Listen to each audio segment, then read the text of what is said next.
Okay guys, welcome back to the final video. I know these videos are difficult and it's challenging when I'm not there, but you're doing really well, so keep going. So we're going to do Act 3, Scene 3, so please make sure your book is turned to page 66 and you have your highlighter and pen ready. Pause now if you need a second to do that. Okay, so let's briefly summarise this scene. So, the hired murderers meet as they have arranged, and on hearing approaching horses, a signal is given, and Banquo and his son Fleance are attacked. The murderer's lantern is accidentally extinguished, so it goes out, and the job is left half done, as although Banquo is killed, Fleance escapes. So, Scene 3 takes place at a park near the palace. So highlight a park near the palace, please, that is significant.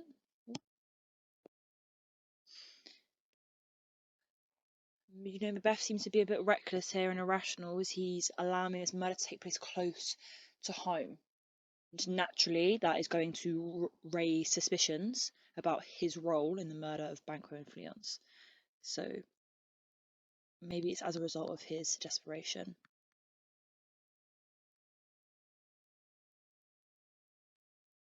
Or desperation. There's two, alternative interpretations that you can have there. Enter 3 murderers. But who did bid thee join with us? But who told you to come here and join us? So initially there was only the first and second murderer, but Macbeth has asked for another one to join them.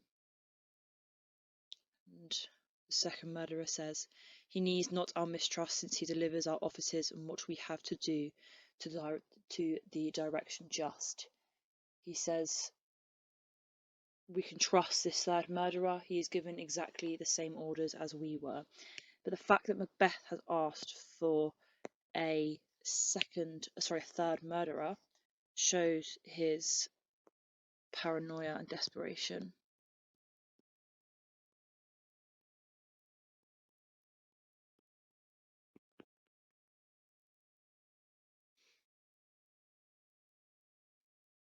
First murderer says, then stand with us. The west yet glimmers with some streaks of day. Now spurs the later traveller apace to gain the timely inn, and near approach the subject of our watch. It says, then stay with us. There's still a little bit of daylight in the sky. All the kind of late travellers are hurrying to reach their destination, and Banquo is almost here.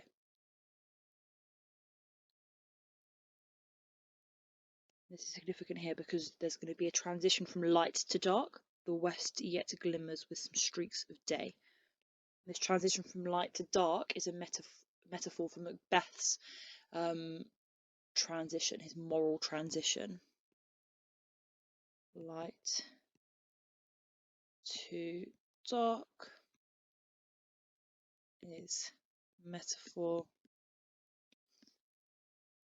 for Macbeth's, we'll say his transgression, which means that he fails to behave in a moral manner.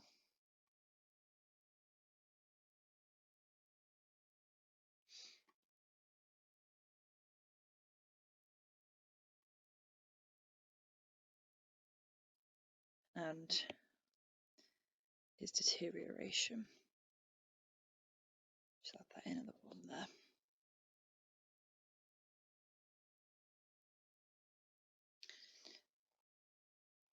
And then third murderer says, hark, I hear horses, and this increases tension as we're now hearing the approach of Banquo. We know that they went off on a horse ride, so this increases the tension here as we wait for everything to unfold. Just as they would feel tense upon hearing this noise, we also share in that tension.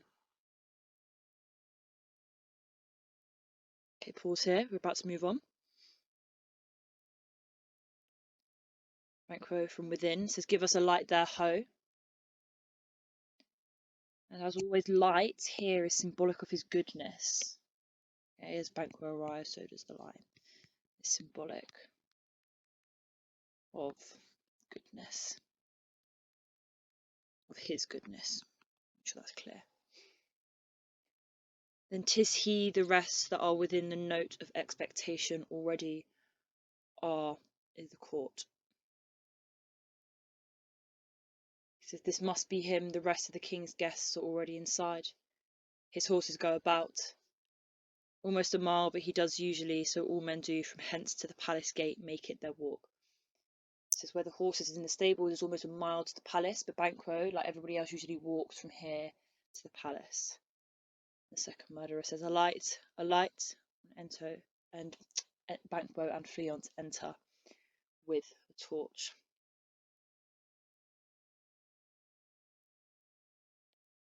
"'Tis he, stand to it, it will be rain tonight." This is obviously significant on weather, pathetic fallacy, reflecting the mood.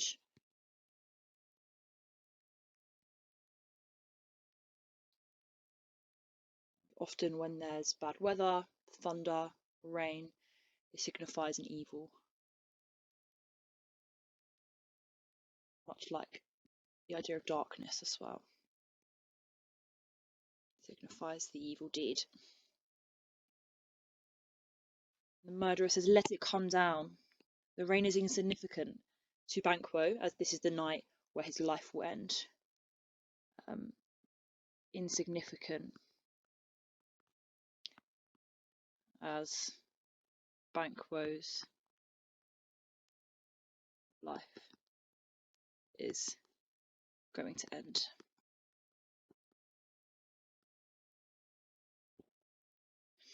And they set upon Banquo, which means they begin to attack him. Banquo says, O treachery, fly, good Fleance, fly, fly, fly. Thou mayst revenge, O slave. He says, get out of here, son, run away. And he said, someday you can get your revenge. Now, this is very, very significant. Okay, he calls it treachery. There's almost a hint that he is knowledgeable about Macbeth here. He suspects Macbeth. Banquo is knowledgeable. He suspects that he committed the treachery of killing the king, and that he thinks that this is the same. He's knowledgeable and suspects Macbeth.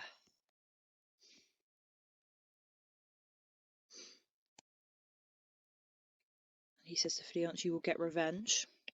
Thou must revenge. Make sure that's highlighted, please. The idea is that he knows that this is Macbeth. He says that Fleance can get revenge. And the number one revenge for Fleance to take on Macbeth would be, have a think, would be Fleance becoming king. And that's what Bank is claiming here. Fleance will evoke that revenge through becoming king. Fleance's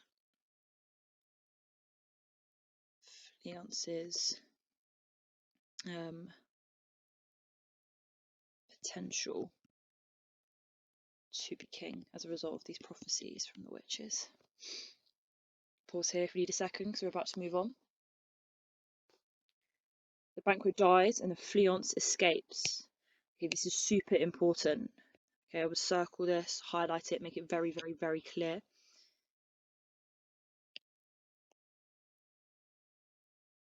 This means that there's a potential for that revenge of him to become king because he is alive. Potential to seek revenge as plan is incomplete. The plan is incomplete. Only Banquo's death, but Fleance poses more of a threat to Macbeth due to the prophecies, and Macbeth is aware of that. So it will be interesting to see his reaction to this as the plays develops. Okay, let's move on. Pause if you need to. Who did strike out the light? Was it not that way? There's but one down, the sun is fled. We have lost best half of our affair. We'll let away and say how much is done. They're saying, okay, the light's gone out. Fleance has fled. We better go and tell Macbeth what has happened. And the interesting here is who to strike out the light. It's talking about literally the lantern has gone out, but also that Banquo, it's a metaphor for Banquo's death. The goodness, the light metaphor for Banquo's and how his goodness no longer exists in the world for Banquo's death. And then this last line here, roll let's away and say how much is done. This mirrors Lady Macbeth when she says what's done is done, and that this is unchangeable now. Okay, so this echoes Lady Macbeth's what's done is done. There's constant links in this text to about the inability to change things, the inability to reverse actions, inability to change the night's events.